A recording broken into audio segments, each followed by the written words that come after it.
Le grand direct de l'actu, Jean-Marc Morandini. Les pensions de retraite complémentaires des salariés cadres du privé vont donc rester gelées en 2015. On va essayer de comprendre pourquoi ce matin et surtout jusqu'à quand cela va durer. Olivier Auguste, vous êtes journaliste à l'Opinion. D'abord, c'était prévu ce gel ? Oui, c'était prévu.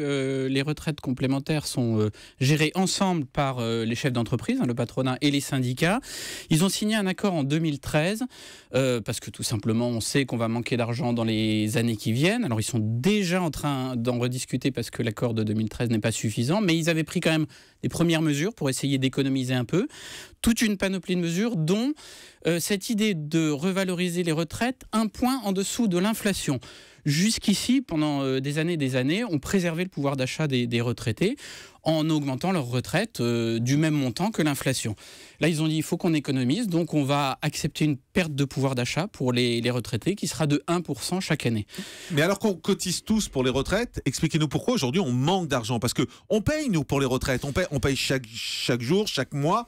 Tous ceux qui travaillent, on paye pour ça. Alors, la raison de fond, c'est une raison démographique, puisque on paye, quand vous dites on, nous les actifs, Ouais. nous payons pour les personnes qui sont déjà à la retraite. Qui eux-mêmes ont payé. Qui eux-mêmes ont payé pour leurs prédécesseurs, leurs années avant. Simplement, il y avait avant un rapport entre le nombre d'actifs et le nombre de retraités qui était assez équilibré. Et plus les années passent, plus ce rapport est déséquilibré. Parce qu'il y a ce qui était autrefois un baby-boom qui est devenu un papy-boom maintenant. Donc de plus en plus de retraités. Des générations nombreuses de retraités. Et puis de l'autre côté, beaucoup de chômeurs aussi.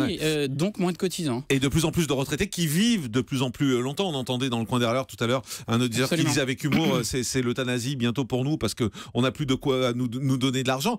Mais comment sortir de ce problème ? Est-ce qu'il y a une solution ? Alors, on voit bien que ça ne suffira pas, déjà, ces mesures-là. Et encore, elles auraient pu être pires, entre guillemets, puisque l'inflation est très faible. Donc, si on enlève un point, on aurait pu même avoir une baisse des pensions complémentaires. C'est possible, ça ? Une baisse des pensions ? C'était envisagé, mais simplement, les partenaires sociaux, donc patronat, syndicats, ont dit non, on voit bien que politiquement, socialement, ça serait inacceptable. Donc, ils ont dit, dans le pire des cas, on restera à zéro. Et c'est donc ce qui se passe cette année. Donc, ça ne suffira pas. Les autres solutions... Cotiser plus, mais ça renchérit le coût du travail, donc ça peut favoriser le chômage à terme. Ou alors, rester plus longtemps au travail, ça veut dire qu'on cotise plus longtemps et qu'on reste en retraite moins longtemps. Donc on joue sur les deux côtés du levier et ça fait partie des solutions, on l'avait évoqué la dernière fois qu'on s'est vu, qui sont à l'étude, puisque donc une nouvelle négociation pour essayer de rééquilibrer ces régimes de retraite est en cours. On essaye de trouver d'une façon ou d'une autre des façons d'inciter les salariés à rester plus tard au travail. Ça voudrait dire travailler jusqu'à quel âge ? Ça voudrait dire travailler jusqu'à 64, 65. Le patronat vise même 67 ans. Alors c'est une position d'entrée en négociation. On tape fort et puis au fil des discussions, on va revenir un petit peu en arrière. Mais même ça suffira pas. C'est-à-dire qu'il faudra en fait une combinaison de toutes ces mesures.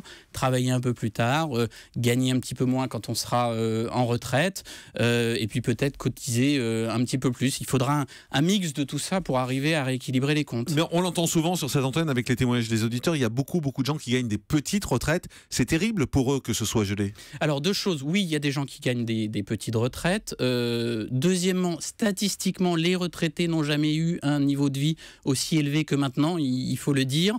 Notamment parce qu'il y a de plus en plus de carrières complètes chez les femmes, alors qu'autrefois elles travaillaient quelques années, puis souvent s'arrêtaient notamment pour élever les enfants.